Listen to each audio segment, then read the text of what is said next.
Indonesia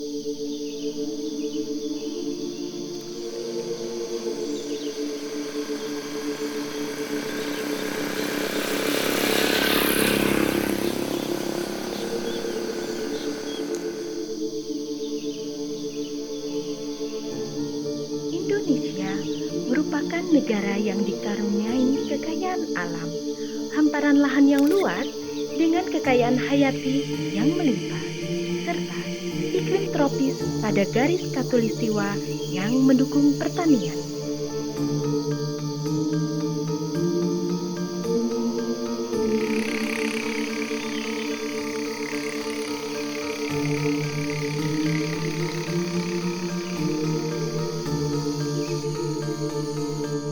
Alam Indonesia yang gemah Ripa Loh Jinawi artinya penuh dengan kekayaan alam yang melimpah, tanah yang subur sehingga mudah bercocok tanam.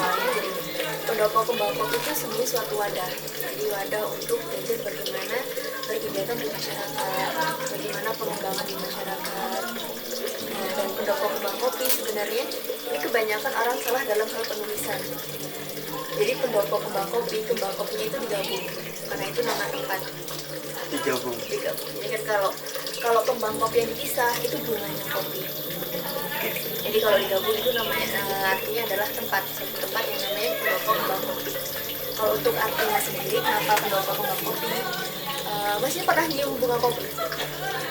Bunganya doang, nggak pernah. Nah, itu kan harum banget kan ya? Dan walaupun jarak berapa meter tetap kecium.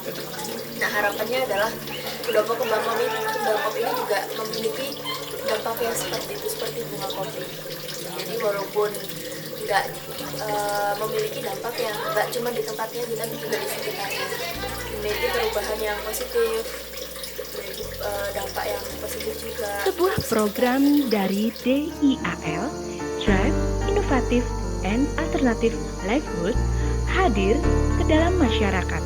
Tergabung para aktivis lingkungan hidup DIAL di sebuah tempat, yaitu Pendopo Kembang Kopi yang bertempat di Dusun Ngemplak, Sumber Suko, Kecamatan Wagir, Malang.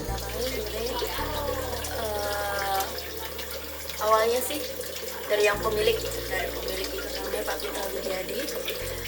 Beliau itu seorang aktivis lingkungan dan juga pemerhati masyarakat. Jadi beliau dari dulu sampai sekarang memang suka berkegiatan di masyarakat. Beliau punya rumah di sini dan beliau merasa warga di sini itu masih perlu untuk diberi keyakinan untuk mereka agar berdaya. Nah, kenapa akhirnya beliau mendirikan sebuah tempat di mana dapat berkegiatan, mendatangkan tamu, mendatangkan orang luar supaya dapat berinteraksi dengan warga. Jadi tujuan awalnya dia yang membantu warga di sini dan dia juga tinggal di sini. Sebenarnya itu di belakang rumah beliau lagi dibangun. Dia itu tukangnya beliau ambil dari warga sini. Mereka tanpa pernah menginjakkan kaki di dunia pendidikan formal tentang bangunan. Tapi mereka pintar. Oh ya. Bahkan mereka untuk mengukur lurus atau enggaknya, mereka nggak pakai alat apapun. Belum pakai benang, pakai selang. Nah, mereka dapat semua ilmu itu dari kegiatan, kalau di sini namanya soyo. Soyo itu membantu tetangga yang sedang membangun rumah. Jadi dalam itu pendidikan informal seperti itulah itu yang menjadi itu hal menarik. Mereka belajar untuk belajar tentang bangunan itu nggak harus ke sekolah. Dengan kamu bertetangga pun kamu bisa belajar dan menjadikan kamu ahli di bidang itu. Nah, itu juga salah satu contohnya.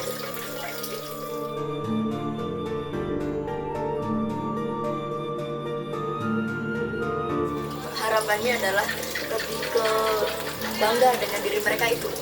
Jadi kalau bisa dibandingkan untuk yang mengenyam pendidikan dengan yang tidak, hasilnya sama. Dan lebih ke situ, jadi supaya mereka lebih bangga, nggak harus berpendidikan tinggi untuk ilmuwan yang diakui. Kemudian rumah beliau berdiri dengan tegak gitu, walaupun Kembang Kopi yang membaur bersama masyarakat memulai pendekatan untuk bisa membantu pengembangan secara sosial dan ekonomi daerah tersebut. secara langsung kan kita memang banyak hal ya kayak gitu. Jadi aktivitas apa aja sih yang ada di masyarakat, ya itulah yang kita coba memasukinya melalui dengan kita melihat dengan kondisi kebutuhan mereka sendiri. Oke, dengan pendidikan anak, terus kemudian dengan makanan sehat, dengan rumah sehat, terus kemudian dengan alternatif mata pencarian. Jadi salah satunya juga ada yang namanya kayak memanfaatkan pekarangan dan lain sebagainya. Nah itu adalah yang mana ini yang kita lihat.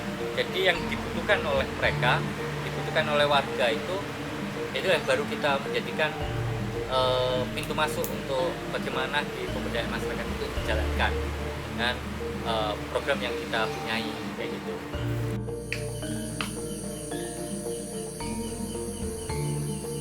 Tanah yang subur, pekarangan rumah yang cukup, sinar matahari, dan air yang melimpah. Seharusnya kita mudah mengembangkan pangan lestari di sekitar pekarangan rumah kita, seperti menanam sayur, buah-buahan, toga, bahkan memelihara ikan ataupun ternak lainnya. Di sekitar pendopo kembang kopi ini mereka sudah banyak sebenarnya memanfaatkan, tapi tidak tahu istilah itu adalah karang kidri. Berarti mereka sudah melakukan itu turun-temurun, cuman istilahnya aja yang belum paham.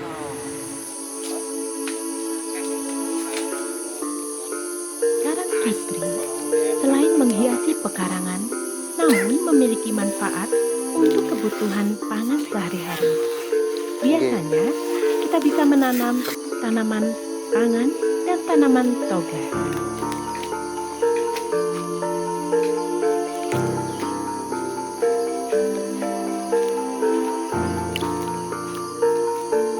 Jadi banyak, saya ngomong banyak sekali, ada tamu ataupun pelanggan yang ngopi di tempat kami itu, "Loh bisa Pak, saya ambilkan," atau "Bisa Bu, saya ambilkan bentar di karang kidri." "Loh apa Mas karang kidri?" Banyak orang atau masyarakat yang belum paham tentang apa itu karang kidri. Jadi banyak hal, jadi banyak sekali. Dan itu pun hampir dengan kedatangan, dengan saya berkomunikasi dengan teman, dengan masyarakat pun banyak, hampir itu 80% kalau itu belum ada yang paham tentang apa itu karang kidri. Jadi kalau karang kidri kan sederhana dalam memanfaatkan pekarangan rumah, ditanami buah ataupun tanaman-tanaman obat ataupun sayuran. Jadi memanfaatkan pekarangan rumah untuk ketahanan pangan kita sendiri, baik buah, sayur ataupun obat keluarga.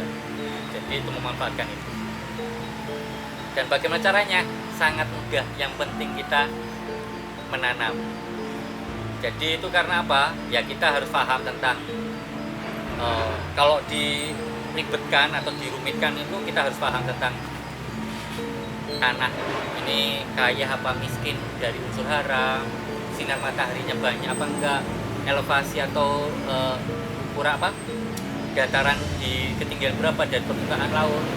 Nah ini kalau kita ribetkan, tapi kalau sederhananya kita harus paham tentang situasi kondisi di situ, tanaman apa yang mudah ditanam di situ, tanaman yang biasa kita makan. Nah itu aja kita tanam dan kita rawat, yang penting bersih. Terus kemudian yang penting kita rawat, yaitu kita siram lah, konsisten menyiram. Kalau kita tanam mudah, kita bisa beli di polybag, tapi kalau merawat itu yang susahnya. Itu aja sih.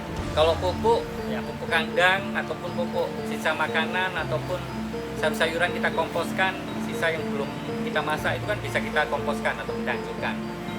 Nah itu kan udah jadi pupuk.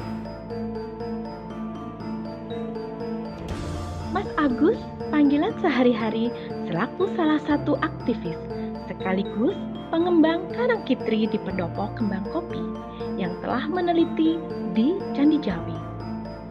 Terdapat relief yang menggambarkan seorang yang duduk di gazebo sambil dikelilingi tanaman.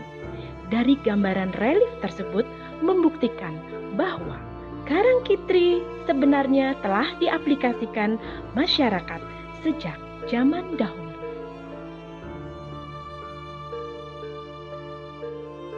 Cara mengembangkannya sederhana. Jadi saya sampai nyari literasi tentang Karangkitri ya susah juga.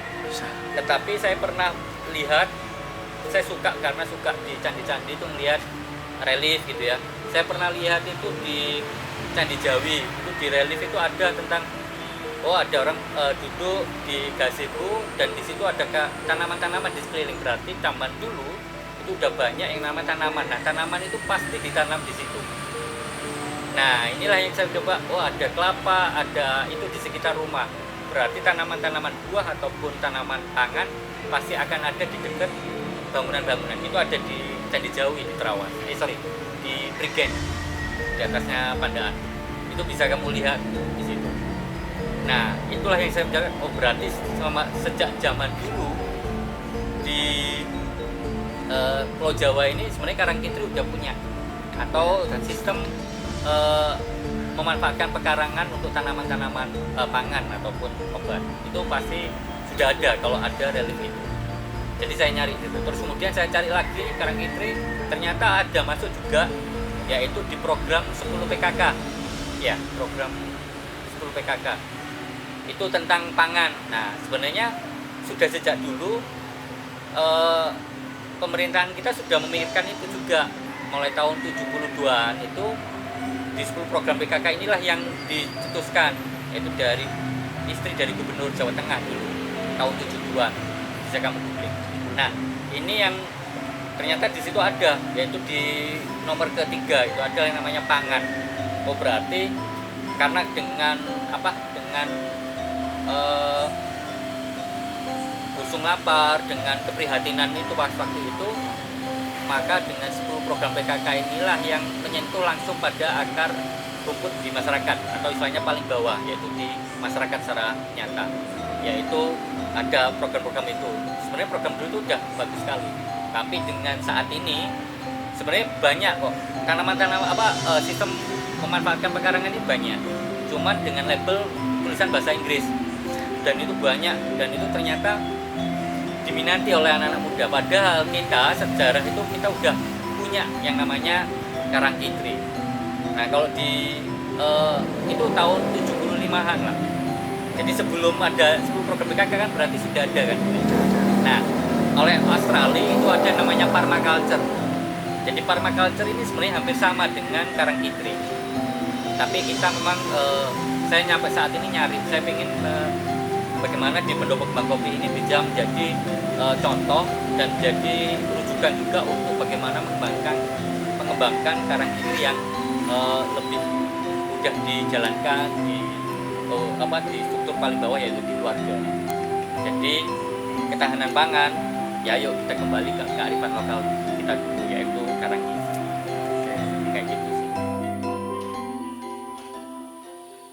Ngapain sih Mas kok di tengah kebun terus kemudian kayak gitu? Jadi itulah yang mereka ngapain orang ataupun Pendopo Kembang Kopi ini berdiri ngapain? Lama-kelamaan kan mereka bertanya-tanya. Nah, itu banyak hal yang kita dapat, entah itu yang negatif entah yang positif, banyak hal yang tidak bisa sebutkan, banyak hal. Jadi itu cerita menariknya. Terus kemudian sampai kita nanam pun karena memanfaatkan pekarangan dan kita nyentuhin.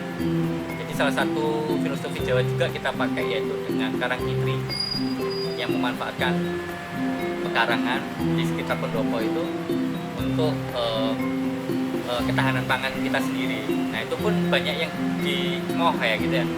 Ngapain nanam-nanam ini? Ini loh buat makannya kambing kayak gitu. Jadi kita kayak wah ya nggak apa-apa, tapi lama-kelamaan kita ini loh makanan sehat juga, bisa kita olah jadi bahan makan di dapur kita. Kalau di Pendopo sendiri banyak sekali kita nanam rempah-rempah, itu lengkap hampir. Ada kunyit, terus kemudian temulawak, terus kemudian jahe, terus kemudian itu yang dari tanaman-tanaman obat. Semak pun atau tanaman liar yang bermanfaat itu saya tanam juga, seperti begagan gitu ya. Kalau begagan, nah begagan ada pasti cari ya. Begagan itu saya tanam lah, orang sini tuh lepas ngapain rumput kok ditanam, padahal begagan itu juga bermanfaat banyak. Jadi itu kita sayur bening itu bisa buat menjadi penambah daya ingat otak. Kan bagus buat anak-anak kecil atau untuk merangsang pertumbuhan otaknya mereka. Itu salah satunya. Terus kemudian singkong, pepaya, terus kemudian pisang ataupun bunga telang, banyak yang hampir kita koleksi, punya ratusan produk kembang kopi, ratusan jenis dari beberapa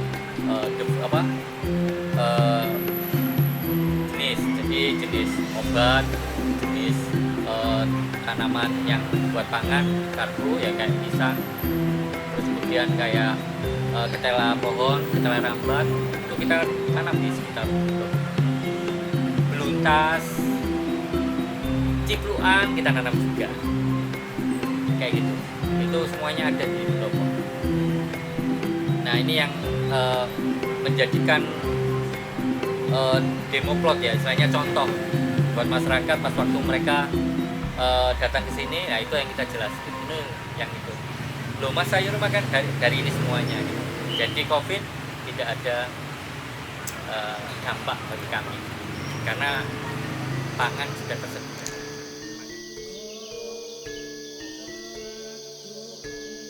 Pangan merupakan kebutuhan bagi setiap manusia untuk bertahan hidup. Oleh karena itu, ketersediaan pangan sangat berpengaruh terhadap kualitas sumber daya manusia di suatu bangsa.